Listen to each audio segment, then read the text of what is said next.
You suggested a while ago that as an answer, the people of the Philippines should provide alternatives, secular alternatives to the religious projects performed by many sectarian organizations, such as the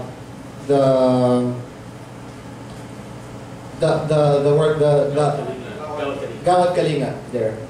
So I think that aside from that, we should also police our government when they violate the secularism. Now, how do we do that? In the United States, they have organizations like the ACLU, like the Freedom from Religion Foundation or FFRF, whom we work with at Filipino Freethinkers. But right now there are no equivalents in here. Like, I think it's lacking. Like, our current rules are lacking. In the IRS, for example, they have very strict guidelines about politicking in government, politicking in churches. Like, during a sermon, when a priest says, do not vote for this congressman or senator or presidential because they are for the RH bill, that's already grounds for their tax-exempt privileges to be removed from them and for them to be fined. And it's very clearly stated in the IRS. Now, it can also be similarly derived from our current constitution. And there are current precedents for things like this to happen. But unfortunately, no lawyers are filing complaints.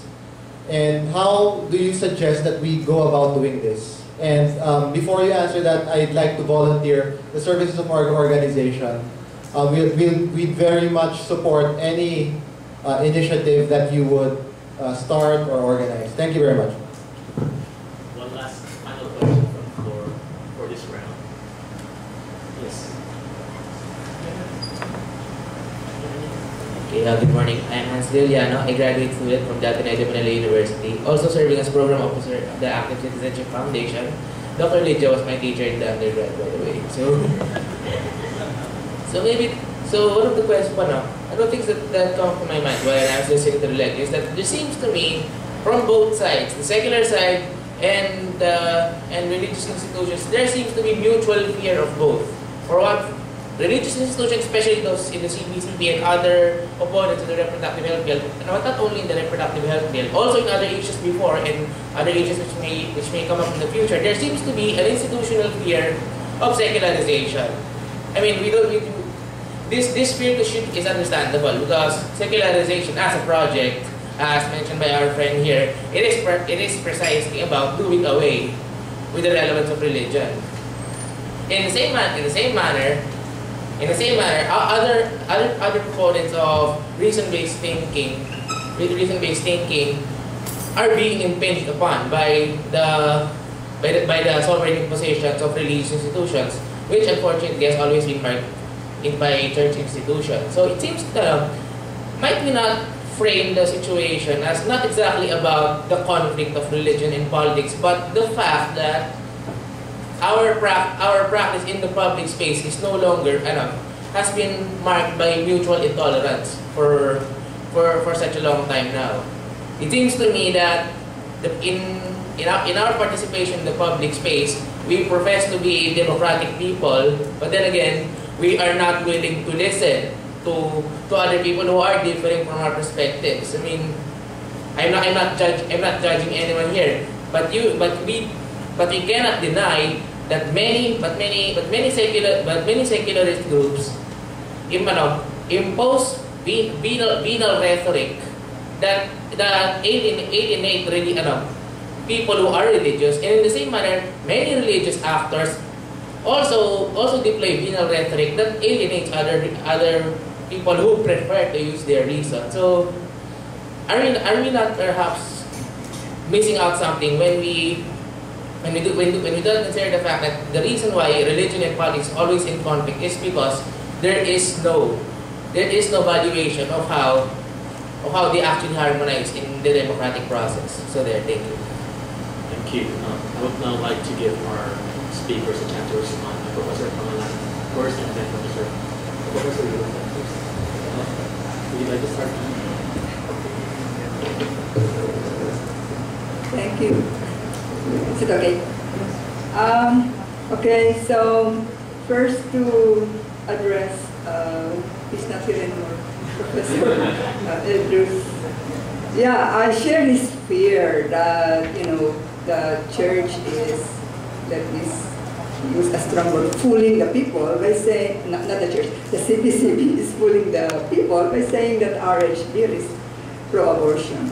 And as an interest group, hats off to CPCB because it's doing its job, And the other side is not doing its job very well. So that is the fear there. Those who understand the bill, those who are for it, should talk as loudly as the CPCB. I noticed in the PPSA conference, we had these panels on religion, and there were no questions. And people were even shy to ask you, are you pro or anti? I think we should speak up and clarify that it is not pro-abortion. It's for freedom of choice. It's pro-poor. Regarding freedom of speech, I believe in freedom of speech. So I don't remember who said it. The free thinker, you said that the priests who say vote against this person because he is, you said there should be a law, I am against that. Everybody, I think you are familiar with the saying, I don't agree, it's not a saying, it's a famous person. I don't agree with what you say, but I will defend to the death your right to say it.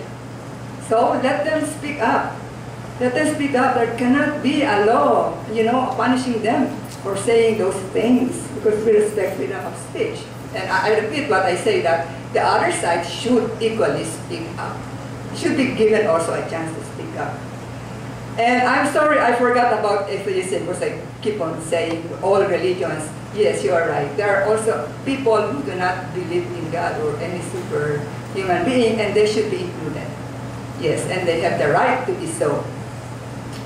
Harmony, that's quite hard to achieve. In a democracy, there cannot be harmony. There will always be a world war because of freedom of speech. And we are all different individuals. We have all our opinions. The thing is to listen, and then government should decide in favor of national interest. Once there's a decision, we have to abide until that decision is repealed. That's the only compromise we can have. Thank you. I will first address the point of Red. Your first name is Red. And then together Andrew's point and your point again. Thank you, Red, for your suggestion that there should be initiatives coming from the citizens to ensure that the government follow the rules. In fact, yes, you're giving me ideas. In other words, a religious group that takes part in non-religious activities should be entitled, should lose the tax-exempt status. I mean, the beauty of your suggestion is that, you see, in the 87 Constitution was drafted by appointed commissioners. And Cory appointed 4 members of the clergy. And these were the members who ensured that there would be a tax exemption for all religious and educational institutions in the Constitution. In other words, it's almost like karmic justice. Although I think karma belongs to another, another. It's karmic justice. They won a tax exemption, which is really a bonanza for these groups. Okay, it's big money for the groups in the 87 Constitution because they were there. And now we are using that clause to make sure that they behave. I agree with you. The next challenge then is to find a lawyer's group which will file the cases. And that brings us back to the first problem. I chair one lawyers group. It just so happens most of my lawyers are from the UCCP, the Union of, I don't even know what it stands for. Yes, it's a Protestant group. We were the ones who filed this case against GMA recently for human rights violations. I mean, that brings us, I mean, That goes to show you how deep the problem is in the Philippines. In other words, even me, a very secular UP law professor, I'm already chairman. My chairman emeritus is Salonga. If you ask me, can you do that? I have to ask, well, who will I assign, you know? Because almost everyone is part of a church group, which actually has taken a position on human rights, on disappearances. All the people we represented were pastors who were helping peasants who were arrested. In other words, that's precisely the epistemological line which is difficult to draw. But I agree with you. Endorsing a candidate is really out of bounds. Endorsing a candidate, endorsing a party. Maybe in fact, we should be more conservative. We should just identify the explicitly political. Which brings me then to my question to, your first name is? Hans. To Hans and also to Andrew. I think if the question is, if the challenge is mutual tolerance, for me the problem is, I call it explicit religiosity. Nowadays, people are a bit too, for lack of a better word, in your face about religion. I contrasted to the time I was a UP student. During or even the time I was in high school. We're talking a long time ago, guys. At that time, I remember when I was in high school, it was time for Mass. Very few of us would stand up for Holy Communion. And I take pride that I was always the first to stand. Because for me, look, I believe in this, I don't care what you guys think. It might not be cool. You can go to hell, I'll go somewhere else. But my point is, at that time, it was not a cool thing to show one's religion. And then there was a sea change in attitude. Then all of a sudden, it was a perfectly okay thing. By the time I was in college, we had Campus Crusade for Christ. I remember the slogan was, I found it. I don't know if anyone here is old enough to recall that. And then by today, it's even more. So for me, it is in the explicitness by which one's religiosity is expressed, in which I find difficult to reconcile with this constitutional theory. Which brings us to the point of Andrew. Randy's point in that piece was advance your arguments without having to quote your Bible, your scripture. Advance it as a non-scriptural matter. And I would like to close with a Supreme Court decision. A woman was charged with immorality, and the Supreme Court was asked to kick her out. What was the immorality? She was married, she separated from her husband, lived with another man, and at that point had a family, one husband and several children for 25 years already. And when the court was asked to declare her immoral, the court says, well, we're not so sure. She is moral by our standards. She is immoral by the standards of certain churches. But why will you make us be the one to punish her? Let those churches punish her. By the book of those churches, her punishment is eternal damnation. You know, the fires of hell. Our punishment is dismissal from the civil service, from her work. And so the court said, again, in the end, the court said, no, we will not allow ourselves to be an instrument to carry out the religious values of one church. We will carry out purely a secular morality. And by our secular morality, she's not immoral. But just to show you again, this is so typically Filipino, the court did not jump to that conclusion. The court threw back the case to the court administrator. The court said, check the facts, check how they are living, etc., etc. Send it back to us. And it was sent back to the court. That is when the court did that. My point being, procedurally, the court had to show that it was agonizing over the issue.